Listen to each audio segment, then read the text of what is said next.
তোমাদের আজকে আমি ঝিঙে বড়ি দিয়ে কাতলা মাছের ঝোল করে দেখাবো। খুবই গরমকালে একটা ভালো উপকারী ঝোল। দেখো আমি কিভাবে করছি, তার জন্য আমি কি কি নিয়েছি সেটা দেখাচ্ছি। দেখো এখানে কাতলা মাছ নিয়েছি, আর এ দেখো বড়ি নিয়েছি, এটা আমার ঘরের বড়ি। আর এখানে ঝিঙেগুলো আমি কেটে ভালো করে ধুয়ে নিয়েছি। এইগুলো দিয়ে একটা সুন্দর ঝোল বানাবো, একদম গরমকালের একটা উপকারী ঝোল। তোমরা দেখো মাছগুলোকে আমি লবণ হলুদ মাখিয়ে নিচ্ছি।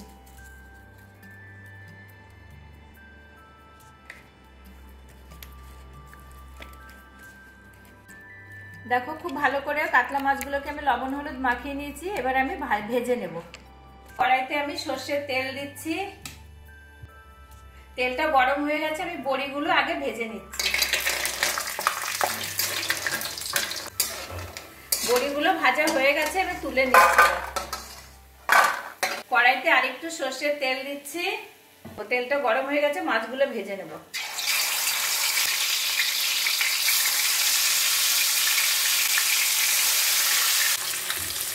মাছগুলো আমি বেশি কড়া করে ভাজিনি, মাঝামাঝি ভাবে ভেজে নিয়েছি, আমি তুলে নিচ্ছি। এবার ভাজা তেলেই আমি দিচ্ছি দুটো তেজপাতা আর একটুখানি জিরে ফোড়ন। ফোড়নটা হয়ে গেছে, এবার আলুগুলো দিয়ে দিচ্ছি।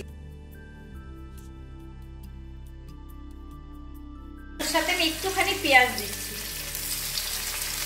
এবার আলুগুলো ভালো করে ভেজে নেব। দেখো আলু পেঁয়াজটা লাল লাল করে ভাজা হয়ে গেছে। এবার আমি দিচ্ছি 1 চামচ আদা বাটা, লবণ, 1 চামচ জিরের গুঁড়ো, লঙ্কার গুঁড়ো। এবার ভালো করে কষিয়ে নেব। একটু জল দেবো, জল দিয়ে মশলাটা খুব ভালো করে কষিয়ে নেব। এবার জল দিচ্ছি একটু, দিয়ে মশলাটা খুব ভালো করে কষিয়ে নেব। দিচ্ছি অল্প করে টমেটো কুচি, আর এই যে কেটে রাখা ঝিঙেটা আমি এখন দিয়ে দিচ্ছি। এবার খুব ভালো করে কষিয়ে নেব।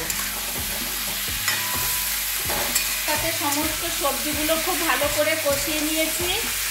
এবার আমি গরম জল দেব।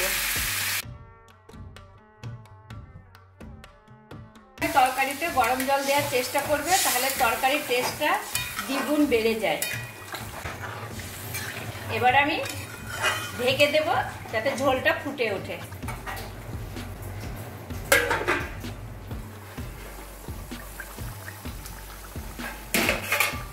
দেখো ঢাকনাটা তুলে নিলাম। আলু খুব ভালো করে সেদ্ধ হয়ে গেছে, ঝিঙেও সেদ্ধ হয়ে গেছে। এবার আমি ভেজে রাখা বড়িগুলো দিয়ে দিচ্ছি। ভেজে রাখা মাছগুলোও দিয়ে দিচ্ছি।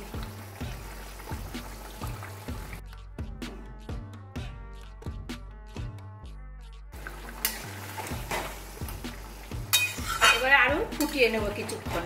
বন্ধুরা কি সুন্দরভাবে বানিয়ে ফেললাম ঝিঙে, তারপরে বড়ি, আলু দিয়ে কাতলা মাছের ঝোল। গরমের একটা দুর্দান্ত রেসিপি। তোমরা কিন্তু গরমকালে এইভাবে বানাবে, খুব টেস্ট লাগে খেতে হয় ভাত দিয়ে। একটা তরকারি হলেই ভাত খাওয়া হয়ে যায়। এই ধরনের রেসিপি বানাবে আর আমাকে জানাবে। আর আমার এই রেসিপিটা তোমাদের ভালো লাগলে অবশ্যই আমার চ্যানেলটি সাবস্ক্রাইব করে দিও। আর যারা এখনও আমার চ্যানেলে আসেনি নতুন বন্ধু, তারা অবশ্যই আমার চ্যানেলে এসে আমার চ্যানেলটি সাবস্ক্রাইব করে দিও।